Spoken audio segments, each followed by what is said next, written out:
We lived on a farm. My dad had 80 acres. There was 5 of us kids in the family. We walked to school it was probably maybe a mile through the woods.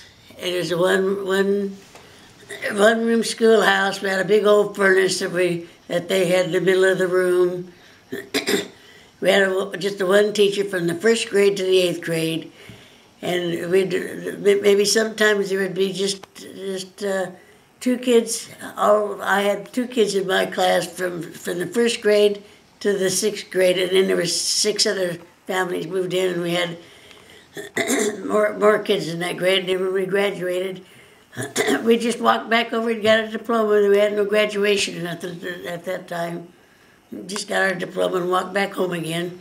and then when we were on the farm, us kids would help, hold the corn, and I cooked breakfast every morning because the rest of us was out helping with the chores, milking the cows and things, and which I really didn't like to cook breakfast to start with, but I had to. But anyhow, we just made up our own games at home. We didn't have games like kids have nowadays. We went out and each one had our own little playhouse. We used old chicken houses for a playhouse.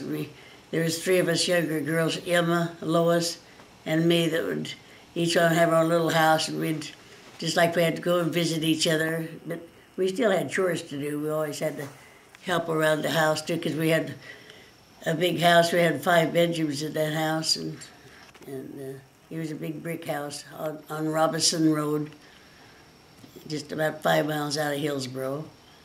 And, let me see what else I want to tell you. But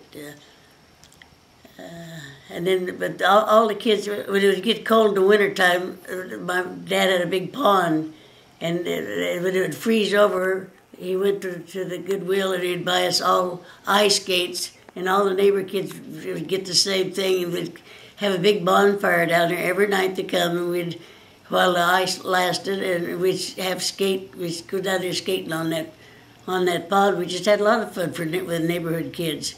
There was already probably maybe 15 to 20 kids from small kids on that, but everybody played together. Just had a lot of fun. But, and let me see what else I want to tell you that I want you to know.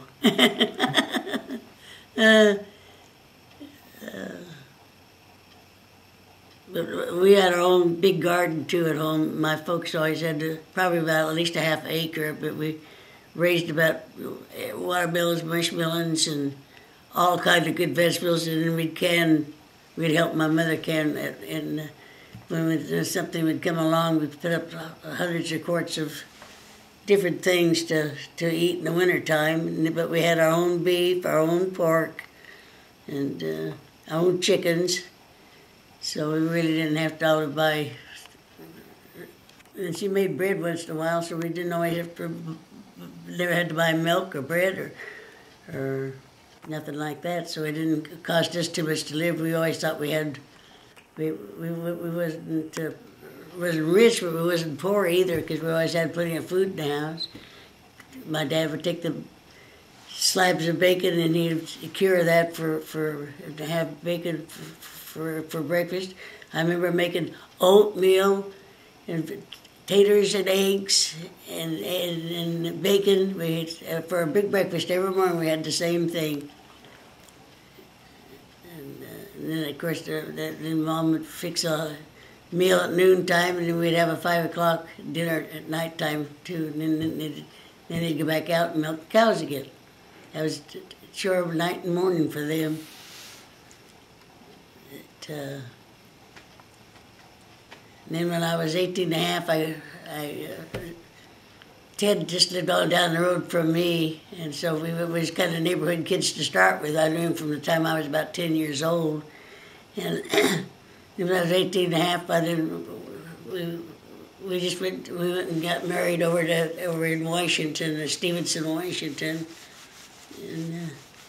And then he built a little house out in the country. We had that had 5 acres. And then we decided we wanted to come to town so the kids could go to a better school. So we moved into town. He built a big house on Walnut Street there, and we lived in that. And then we had Judy, and then Jackie, and then Sharon, and then Gary while we was in town. And then they all finished high school, and everybody found jobs and at that time and did pretty good for themselves. I guess that's about the end of the story, because I don't know what else I got to tell you.